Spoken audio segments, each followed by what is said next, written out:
एठू सिमनबाड़ी पर्यंत रास्ता है 2-3 वर्ष है आज जाए कम्प्लीट कर पारे। जो मैंने बीजेडी बीजेडी हो प्रथम ए वीडियो फुल देखते आपने जापर जे 25 वर्ष शासन काल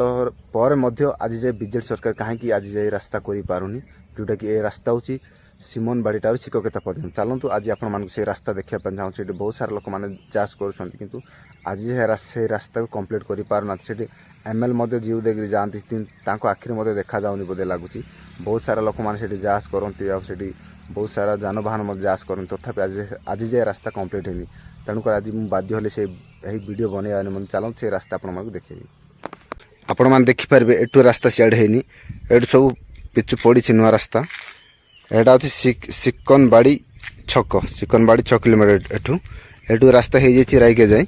तो एठू सिमनबाड़ी पर्यंत रास्ता है 2-3 वर्ष है आज जाए कम्प्लीट कर पारे जोटा बीजेडी सरकार। चलतु आगू जाकि आपको देखेबी देखिपारे आपण मैंने कौ भाव में रास्तार अवस्था है आग को मत जाकि बहुत गुड़े विषय देखेबी। चलतु